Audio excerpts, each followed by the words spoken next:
Okay, so what's a good criteria for acoustics? You want the sound to be loud enough, and you want not a lot of it to be absorbed.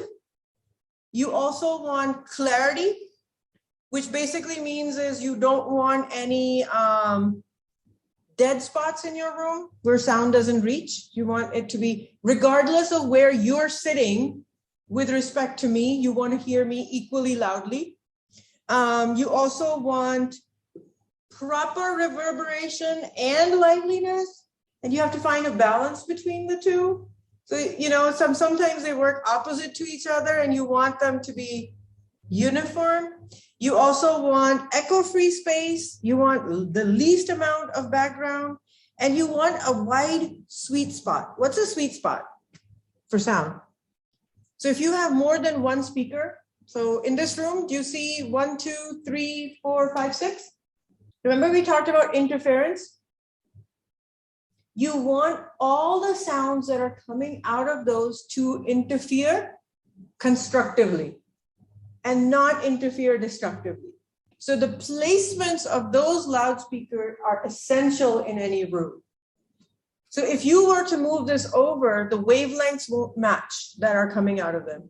And then you will have some people in this room in different spots will hear them differently. And so we have to be very mindful of that. And the sweet spot are the spots where all of these constructively interfere. And you want that to be as big as possible in every room. And that's the job for sound engineers. Okay, so criteria for good acoustics depend on the purpose of the room. So for small rooms, you want the walls that are closed, so many reflections will arrive at the same spot. You want to make sure that all of the reverberating sound and the sound frequencies are related properly. Classrooms, you want to make sure to control the reverberations, the noise from the HVAC units and the noise from the outside. You want to be mindful of the size of your classroom and not put more people in than the size of the classroom that allows. Libraries are usually quiet spaces, so you don't want too much reverberation because that just adds to the noise of any space. Home theaters, this is important if you guys want to make sure that next time you are constructing your home theater, this is a placement that people have found to work the best. 3 in the front and 2 slightly behind where your sofa are will give you the best way of putting your home theater together. Movie theaters, also a good hint to remember, try to find a row 2/3 the distance away from the front of the screen, and try to find seat 1 or 2 away from the exact center. That's the sweet spot. So next time you go to a theater, don't sit in the middle and don't sit in the front for optimized sound. Sit like 2 rows. That is why the middle row is sort of empty in this room, because the best sound will probably be there and 2/3 the distance away from the front. Remember that? And can you guys email me if the next time you go and you sit there and you're like, oh, that was so terrible. Like, I'll change it. This is terrible. Okay, concert halls.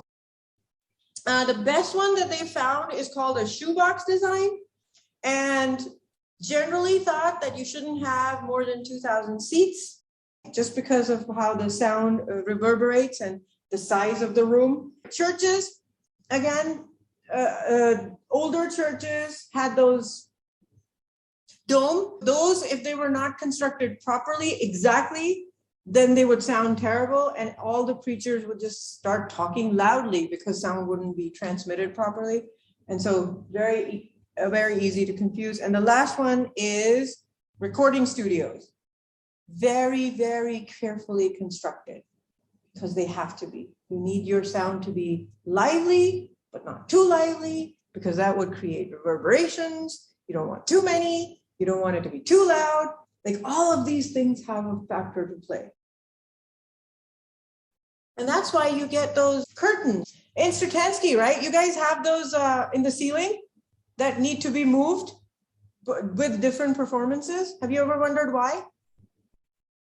All of these factors that we have just talked about, like liveliness, reflections, refractions, diffractions, the different kinds of sounds you want to project versus kinds of sounds you don't want to project. You want resonances when you're playing music, but you don't want them when somebody's speaking. And also the difference between the different kinds of music. Do you have a lot of bass? Do you have a lot of, like, what kind of music, what kind of resonances, and what frequencies, right? And so they can play around with those canopies and make sure that the sounds are proper for the performance that's going to be there. Isn't that fascinating? Things you don't think about in rooms. And now you will for the rest of your lives. I hope when you walk into the room, you're going to look around and see, where are the loudspeakers placed? Where should I be sitting?